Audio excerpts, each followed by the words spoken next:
ladies and gentlemen, I know that some of you are saying to yourself, my, where did I ever hear that before, or have I heard it before? A great many of you possibly haven't, unless you happen to be listening to one of the record shows we've had on the air that had a few collector's items therein, and you came to realize, if you're a little bit older, along about the mid and early 30s, you were hearing a certain band play that as their theme melody. And it is our distinct privilege and pleasure to have in our studios for this particular tape-recorded broadcast one of the men, well, we think one of the great men of all times in the music world, but a man who has not only made a name in the music world, but a man who has succeeded in two occupations to go very high in the respective fields that seem to be as far apart as could be. We'll talk about one in particular, the other just a little bit later on. We're talking about, of course, Frankie Trumbauer, the famed Bix and Tram album. You've heard us talk about it times in the past. Well, this is the man responsible for one half of that presentation, Frank Trumbauer. Frank, it's a pleasure to have you in Quincy, and especially on our WTAD microphone. Mr. Barton, it's a pleasure for me to be here, too, and that theme coming on like that reminds me of the year we made it. That was 1927. That's 25 years ago. That's a real old record, isn't it? I should say that it is. I think I told you prior to going on the air that the last time I'd recalled hearing the music of Frank Trumbauer in person was in 1939 on March the 17th when you played for a St. Patrick's dance at the University of Missouri. And I might say to a gymnasium that was packed with folks who were most highly enthused and certainly pleased. Well, I remember that date distinctly, and that was just shortly before I changed careers, which you mentioned we'll talk about a little later. That's right. Well, now let's go back to your musical history, you personally, yourself. When and where did you get started, first of all? Well, I started playing in school and studied all the instruments, as most kids do. I had a fiddle and a trombone, a flute, and studied piano. And one day I saw a fellow that was making $125 a week playing the saxophone, and I decided that would be the one I was going to use. Well, now, the saxophone, you say, but primarily you were noted as, well, I suppose one of the greatest exponents of all times of the C melody sax. That was your prime instrument throughout most of your career, wasn't it? That's true, and I like that particular instrument due to the tonal quality. I could get a tone quality there that I couldn't get from any other instruments, and I learned early in life that it was very necessary, if you're going to play anything that would endure, is to first have tone, intonation, and then play from the heart or have a soul for music. And if you have those three things, why, it seems though it lives. I think that's true. I'd like to present one of your, well, I think one of your really oldest recordings, isn't it? That typifies the C melody sax and your ability to handle it, which made you one of the great names and possibly the greatest name in handling a C melody saxophone. Well, this particular tune, I presume you're talking about Wildcat? Yes, that's right. Well, I planned to present that as a solo, but I played it so fast, we got through it so quickly, that it wasn't long enough. Well, now tell the folks that little story about the man that wrote this and what happened. Well, this is one of Joe Venuti's famous fiddle solos, you know, and Joe and I were supposed to present it jointly on a program. In other words, play it together. A radio program. That's right. Joe playing fiddle and I was playing sax. And I rehearsed the thing myself, probably just a little too well because I got it so fast that Joe had trouble going along with me when we finally did present it. And the result is I think it's possibly the fastest and the most articulate thing I've ever done. Well, fine. Frank, let's listen to it now. Frank Trumbauer and his display of the C melody saxophone, Wildcat.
fine. Gee, that's a dandy. We got a big kick out of that, especially everybody in the music world who has any knowledge of records knows that when you make this fellow Joe Venuti Hump to play his own tune, you're doing something. Frank, what about one of the pianists in that particular group? Who was that? Well, Charlie LeVere was one of my arrangers and piano players at that time. He was a very wonderful pianist. And the other was Lenny Hayton, who is now a musical director at MGM Studios out in Hollywood. Boy, that is something. Gee, what a history you've had, and so many names of great prominence that you've had an affiliation with at one time or another. But now let's turn to a little something. I know that it's drastically different, and later was done, well, not too many years ago, was done by somebody by the name of Tex Beneke. And Tex did this and introduced it as a very new style. It's playing march rhythms in jazz tempo, but that wasn't you at all. Tell us about your experience with that. Well, many years ago, when I was in New Orleans, I noticed some of the bands down there playing parades and get a little enthused and just get a little swing involved in the march tempo, and it gave me an idea. So we developed several arrangements for the band with popular marches, Stars and Stripes, and Semper Fidelis, and some of the others. And it went over so well that we started presenting it. Well, it didn't quite catch on. I think we're just a little too early with the idea. But we presented, and incidentally, at this particular recording, I think I had one of the greatest bands of my entire career, and we recorded a number of these marches. Would you like to hear this? I'd like to. How about this national emblem? Okay, fine. Well, let's do it.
That was something new at that time, and as, of course, Frank Trumbauer told you, why it was a little bit too new. It wasn't accepted too well, but later on it was accepted quite well.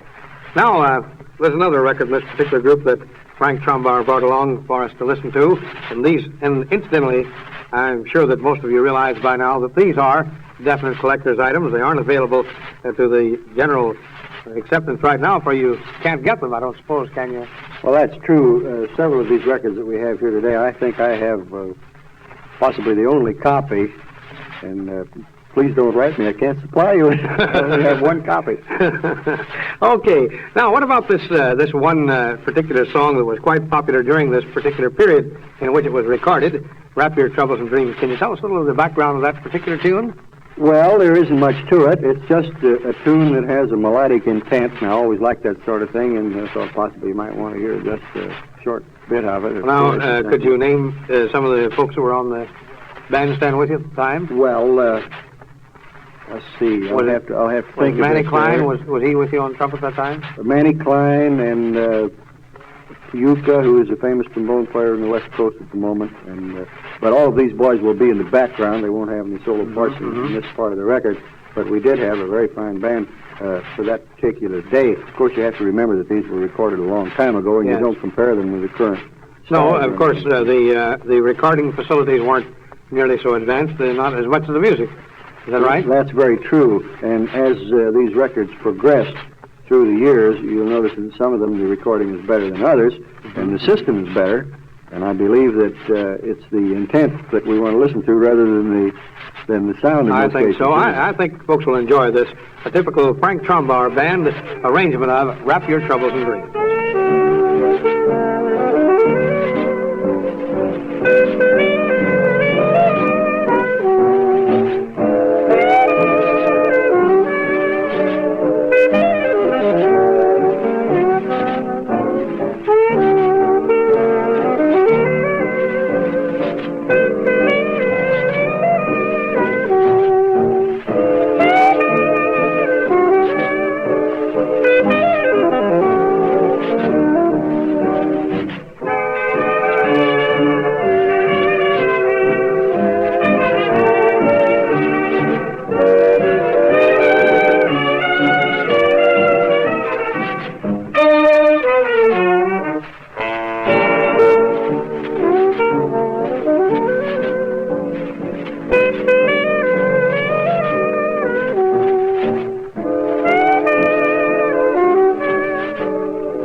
Oh, gee, that's a dandy. That's a dandy. Frank, we enjoyed that a lot. That was, of course, recorded in the mid-30s, wasn't it? That's right, about 34, I believe. Well, now let's turn back the pages really quite a ways this time, and a platter that you brought along, of course, which is definitely your own recording that you made. The boys were just, well, they were having a good time together, and I think you had something that folks have never heard before. I know I had never heard it before, and they'll enjoy it tremendously. I've heard you talk about this fella, Beiderbecke, Bix Beiderbecke. Your opinion of him, what would you say? Well, frankly, I think he was the grandfather of all trumpet players, and I remember years ago when we used to go around listening to bands like most musicians do, about the only person that Bix was interested in listening to was Louis Armstrong. And contrary to the belief of most people, we went to more symphonies than we did to jazz bands, because Bix was a great student of Delius and Debussy and Stokowski's renditions of Stravinsky's works, and we spent a great deal of time listening to that sort of music. A natural musician. He didn't play as much trumpet, I believe, technically, as many of the present-day boys, but he had that plaintive tone, and he could find the right notes, and I think Whiteman explained Bix better than anyone else ever could have. He said Bix could play more in 4 notes than most people could in an entire chorus, and I think that about tells you the story. Well, this particular record, Bix has played a chorus in this record that, to me, is one of the highlights of his career. It just appeals to me. Maybe that's a personal opinion. I'd like your opinion later after you hear it. And he found notes and played things in this record that I believe belong in the immortals. Well, now, at this particular time this was made, you boys were with Paul Whiteman, is that right? That's right. And you just did this on the side for your own amusement, is that right? Oh, we'd get a bunch of fellows together and pick out a tune we wanted to record and run down to the studio between dates with Whiteman and use, in fact, all the boys in the Whiteman band were members of this band. That's where we got our men, and that's the way we made our records. Now, there was another young fellow that was in on this session. Folks may have heard of him one time or another. I think his name was Crosby, is that right? Yeah, he's doing pretty well. His name is Bing. Yes, yes. Bing and I were roommates early in his career, and I used to get Bing to come down to the record date and put in his 2 bits on the vocal end of these things, for which he got the same price as the rest of the boys, and I'm afraid to mention it here. Well, on this particular platter, it featured Bix on the trumpet, as we mentioned earlier, and in addition to that, it's one of those things where the boys let their hair down and they say, they sing, and they play as they feel. And that, of course, featured Bix on the trumpet, Frankie Trumbauer not only on the saxophone, but in a vocal joining up with Bing Crosby, in which they carried along very nicely to Mississippi Mud.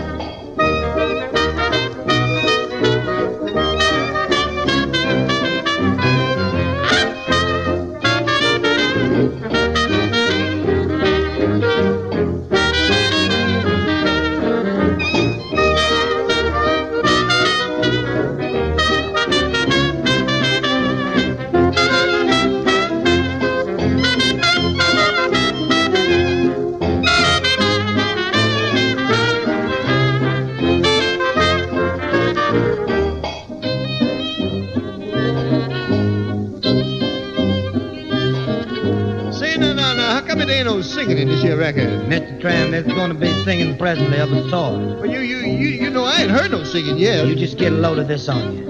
Lord-dee-dee-da-da-da-da. Is that it? Well, that's part of it. That's the prelude. Now we sing. When the sun goes down, tide goes out, the darkies gather round and they all begin to shout. Hey, hey, Uncle Dud. Oh, you mean your old Uncle Dud down on home there with his feet in that mud? I don't mean Uncle Dud's papping his feet's really in the mud. And what a dance do they do? Lordy, how I'm telling you, they don't need no band.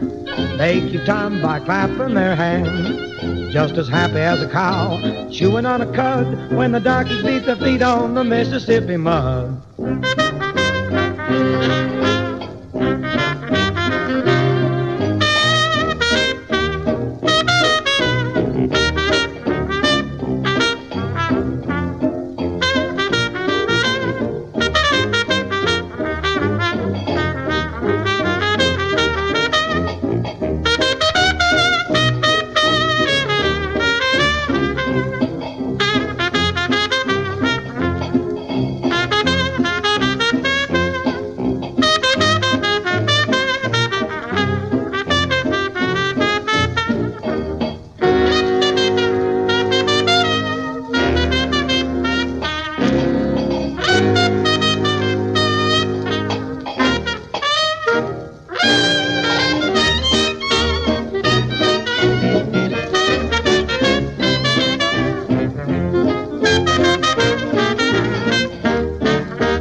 They don't need no band. They keep time by clapping their hands, just as happy as a cow chewing on a cud when the darkies beat the feet. So you done jumped up and got me beating my feet. As the darkies beat the feet on the Mississippi mud.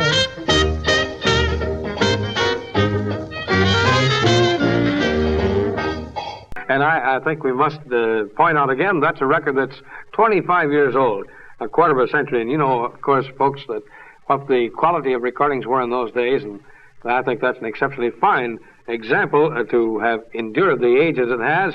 We featured Frankie Trumbauer, our guest for this broadcast, and the one and only Bing Crosby and the one and only Bix Beiderbecke, who played that last trumpet solo.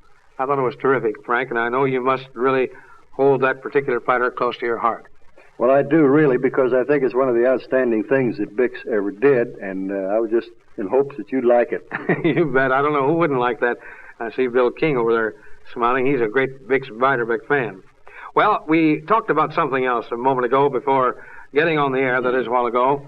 We were talking about the days of the present when some fellows like Stan Kenton, some of the other boys that are doing great things in the music world, have claimed the distinctive privilege and pleasure of presenting a progressive style today that wasn't attempted before. But I think the folks who are cognizant of the period of your era, if you don't mind my referring to you as that, and such other folks as Jimmy Lunsford, you boys had a bit of progression in your own musical knowledge, too, didn't you? Well, we had ideas, and we would present these ideas on records, and if the record sold, the idea was good. And if the record didn't sell, well, apparently the idea wasn't any good. Mm-hmm. As a result, I think maybe this record sold about 8 copies. I bought 4 of them, so that gives you a pretty good idea of how popular this particular item was. But that wasn't the idea. I mean, we were experimenting with things. I mean, we felt these things, and we wanted to put them on record, and we wanted to see what would happen with them. And it's a great kick to take a record like this and notice some of the phrases and the brass and the things that happen and the construction of the tune. And we just wrote a tune. We didn't know what to call it. We finally came up with a title, and I'll let you spring that on the folks because I haven't any idea what it means in accordance with the record either. But we'd write the music, go make the record, then sit home and listen to it, and we got all the kicks because it didn't sell very well. Well, Frank, I think that folks will in this particular platter. I know they don't expect to hear another an artistry series presentation, but they will, as you pointed out, hear something of the phraseology of music that came to be quite the thing a little bit later, quite at some time later for that matter. And the boys at that time, the Frankie Trumbauer Orchestra, presented it under the title of Beetle at Large.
I like that.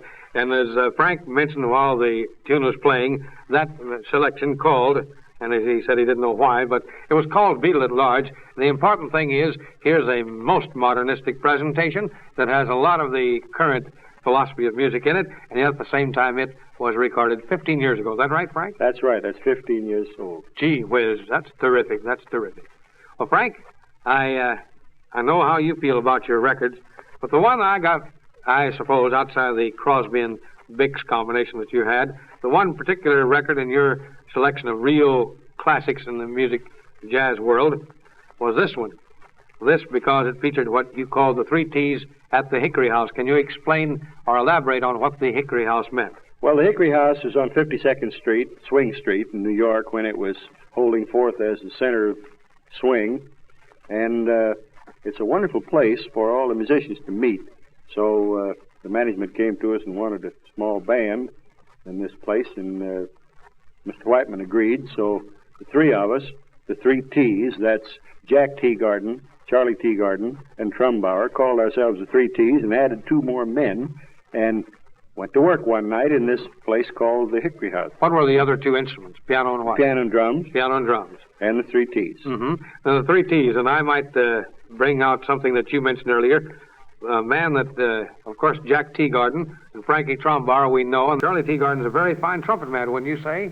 Well, I thoroughly believe that Charlie's probably one of the most underrated trumpet players in the business. I think he's magnificent. He can play anything, anytime, under most any conditions. I think he's magnificent. Frank, in addition to this, well, let's listen to the tune. I think everybody wants to hear it, and I know you do. The three T's, Frankie Trumbauer, Charlie and Jack Teagarden, and Christmas Night in Harlem.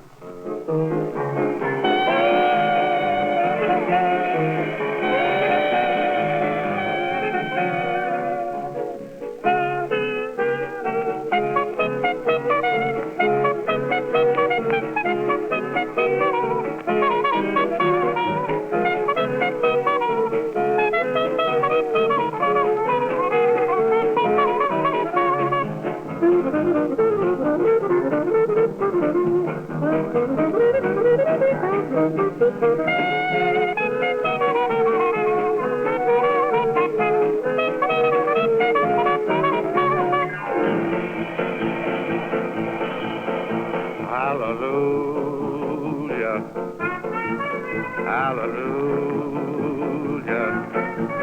What's that noise? Hallelujah, hallelujah. Sound like Jackson. Hallelujah. Well, that is Jackson. Hallelujah. Well, now, look here, man. The last time I saw you was saying fare thee well to Harlem. Oh, I done been to Harlem. I ain't going there no more, Gates. Well, you don't come back at the right time. It's Christmas night. It's Christmas everywhere, everywhere. Yeah, I know it, man. But ain't no Christmas like it is up here in Harlem. Don't you know that? No, well, tell me about it. All right. Every gal marching with a bow through the streets covered white with snow. Happy cause everywhere they go, it's Christmas night in Harlem. Black and tans feeling mighty good. That old colored neighborhood. Here and now, be it understood, it's Christmas night in Harlem. Oh, well, everyone is going to sit up until after 3. Everyone will really be lit up like a Christmas tree. Come on now, River Cold Black Joe. All we need is some mistletoe. With a kiss and a hidey-ho. Christmas night in Harlem. Why, of course. Woo-hoo. What did Santa Claus leave you in your stocking? He left me a Stanley steamer. Uh-huh. What else? And Miss Grandma Fallon. Woo-hoo. Did he leave you an apple? Yeah, a couple of Waco planes. Looky here at Ayler. How about the trombone? Oh, the trombone was there. Oh, you mean a gold job? It sure was. Well, you reckon will it toot? I doubt it. Well, everybody looking at you, and they're going to stand right there with their mouth open and see what you're going to do. Okay. You ready?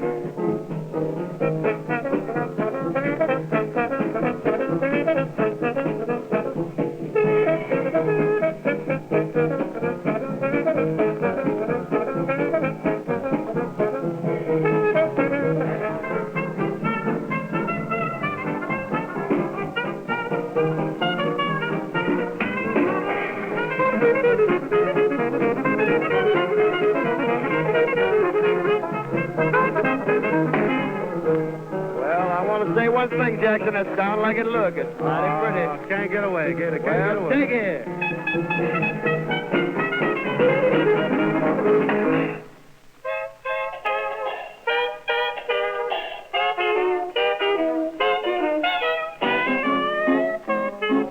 Well, we've had one of the most interesting guests we've ever enjoyed or ever had the privilege of having on the air, and that, of course, was the one and only Frank Trumbauer. And on that last particular selection, Frank, of course, was on the vocal along with Jack Teagarden. Frank, I see we're running out of time. I wish we had hours to talk to you about the good old days of music and your particular group of fellow musicians that you knew, so many of them, so many great names that you've known. But I want to say it's a privilege and a pleasure to have had you here. I hope you'll come back again. Thank you, Mr. Barton. Let's do this often. Thank you a lot.